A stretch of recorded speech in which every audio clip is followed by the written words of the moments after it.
வெள்ளிக்கிழமை நைட்டு மகன் மனோஜ் சாம்ராஜ் சூழ்நிலை நிமித்தமாக தன்னுடைய உடம்புல அக்கறை காட்டாம கொஞ்சம் அப்படியே இருப்பாரு. வயது வந்து 37 வயசு அவனுக்கு.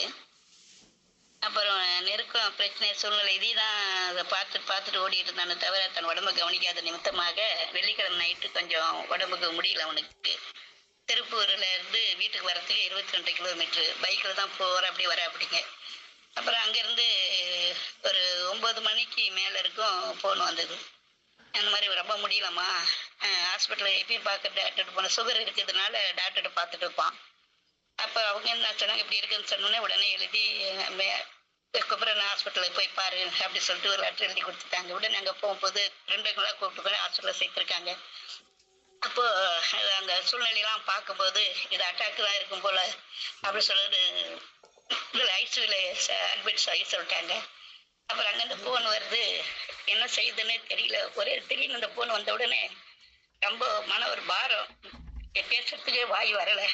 உடனே ஆண்டவர் சமூகத்தில் அமர்ந்து கர்த்தருக்கு ஸ்தோத்திரம்ன்ட்டு ரொம்ப பாரத்தோடு கூட ஜெபம் பண்ணேன். ஆண்டவரே இப்படி இருக்குது அப்படி சொல்றாங்க. அப்பாவுக்கு இந்த மாதிரி ஆட்கள் தான் அவருக்கு கவனிச்சிக்காம இறந்துட்டாரு. அந்த ஞாபகம் வந்து எனக்கு ரொம்ப ஆண்டவர் பாத்திரத்துல பாரத்தோட ரொம்ப ஆண்டவர் ஒவ்வொரு நாளும் ஆண்டவர் சமூகத்துல மகனுக்காக ஜெபித்து கொண்டிருப்பேன். அப்போ அவ்வளவு ஒரு பாரப்பட்டு ஜெபித்து கொண்டிருக்கும் போது நீங்க பாடின அந்த பாட்டு எல்லாம் நீங்க சொன்ன வசனங்கள்ல ஞாபகத்துக்கு வந்தது.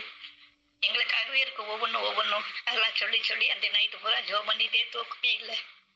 அப்புறம் திருப்பூர்ல தம்பி இருக்கிற அப்படி இந்த மாதிரி போன் வந்தது, கொஞ்சம் என்னன்னு பார்ப்பேன், என்னால இருந்து வர முடியல அப்படின்னு சொல்லும் போது அவங்க கூட இருந்து பார்த்துட்டு பயப்படுற மாதிரி ஒன்றும் இல்லை, இன்னொரு ஒரு டெஸ்ட் எடுத்து பார்த்துருக்காங்க, இன்னொன்று எடுத்து பார்த்த பிறகு சொன்னாங்க அப்படின்னு சொல்லும்போது நைட்டு பூரா ஐசியூலயே வச்சிருந்துருக்காங்க.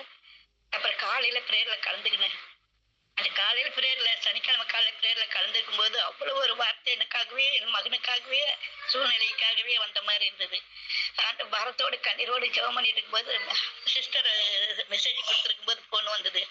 அப்புறம் அந்த போன் வரும்போது சொன்னாங்க இன்னொரு எடுத்து பார்த்துட்டாங்க, கொலஸ்ட்ரால் 900 கொலஸ்ட்ரால் அதிகமா இருக்கிறது நிமித்தமாக இப்படி ஒரு நிலைக்கு ஆயிடுச்சு, சரியான நேரத்துல கொந்திருக்கிறது சரியா போச்சு, இந்த கொலஸ்ட்ரால் எல்லாம் குறைச்சி சரி பண்ணாங்க சரியாயிடும் சொல்லிட்டு சொன்னது நிமித்தமா திருப்ப நைட்டு சனிக்கிழமை ஃபுல்லா பகல் பூரா அங்கே ஹாஸ்பிட்டலுக்கு நைட்டு வந்தாங்க.